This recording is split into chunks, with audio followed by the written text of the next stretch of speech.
Well, welcome back. I apologize for taking longer than 2 months, the 2 months requested to make my return. But I'm happy to say I'm back, I'm rejuvenated, and I'm ready to get through the next few volumes with you.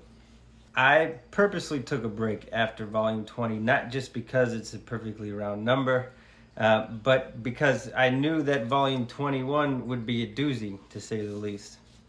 Volume 21 contains articles and writings from the first months and year of World War I, which saw a massive yet expected eruption of imperialist powers vying for resources and influence.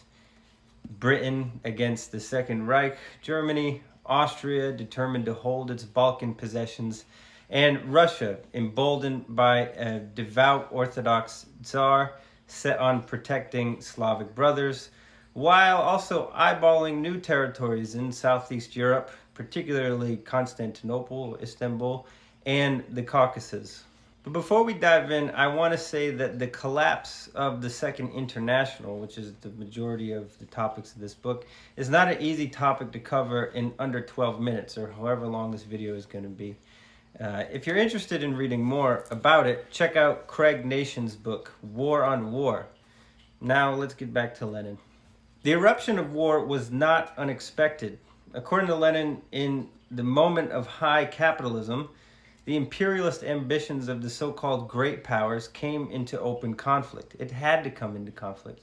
The contradictions of a sickly aristocratic class desperately clinging to power through alliances with their domestic bourgeoisie had subjugated most of the known world, and with them the sources of raw materials, such as precious metals. New arenas of exporting finance capital began to diminish. So empires that were on the rise really had few options, few choices of where they could go. What's more, the Pandora's box of nationalism, which the aristocracy managed to really rein in between 1848 and 1913, came decisively out of its grasp, as smaller nations vied for independence at the expense of whatever great power claimed power over them. Now, for some on the left, nationalism was a necessary evil to be accepted in a time of war, as a matter of defense against the imperialist powers outside of them. But for Lenin and those in his circle, no power in the game of great powers fighting in World War I was to be defended or supported in any way.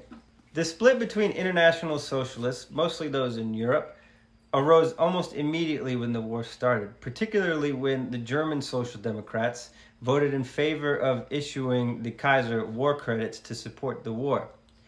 Kautsky and other, quote, opportunists, or dead chauvinists, as Lenin called them, argued that failing to support the war would lead to a loss of popular support among the working class, stating particularly, and again this is Kautsky, that the leading trade unions and working class groups supported the German war effort.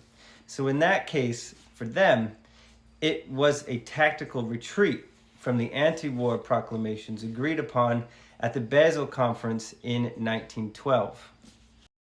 Lenin understandably saw this as a betrayal of international socialism and considered it to be the death blow to the Second International.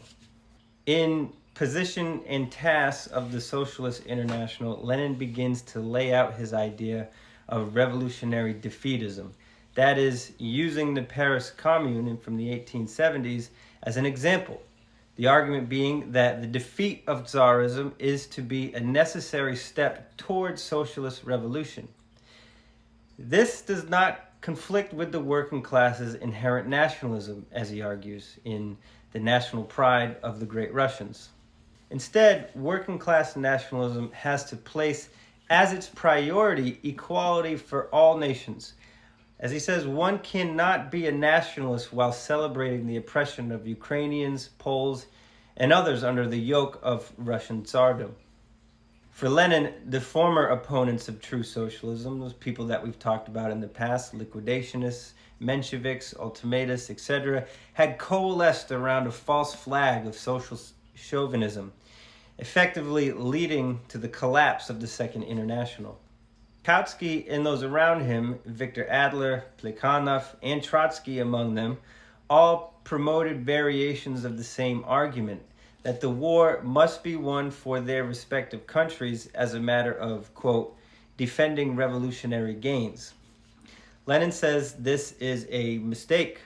Only the defeat of international capitalism, the collapse of the imperial system, would ripen the moment for revolution. On the other hand, empty calls for peace by people like Trotsky meant nothing so long as the terms of peace were to be dictated by rival imperialists. In Socialism and War, the largest text of this volume, Lenin clearly lays out the socialist position on war, stating that unlike anarchists and liberals, Marxists are not anti-war because they understand war, particularly civil war, to be the means of class liberation. So he says, without the French Revolutionary Wars, feudalism would not have collapsed. And likewise, without imperialist war, bourgeois society would remain intact. Toward the end of that text, Lenin calls for a reformation of a true international of independent Marxist parties striving for the same defeat of international imperialism. Now, those who backed Lenin in his defeatist position met at Zimmerwald, Switzerland, to articulate its collective war aims and draft a position for international socialism. It's amazing to see here Lenin's conviction that the war was ushering in a new era of anti-imperialism and the opportunity that competing powers were opening for the working class movement. One can read his frustration through the lines of this text, that despite conditions ripening for revolution, major socialist thinkers like Kautsky were throwing the baby out with the bathwater. In The Proletariat and the Right to Self-Determination, Lenin again criticizes social democrats who have sided with their imperialist powers by stating that, quote, Russia is a prison of peoples.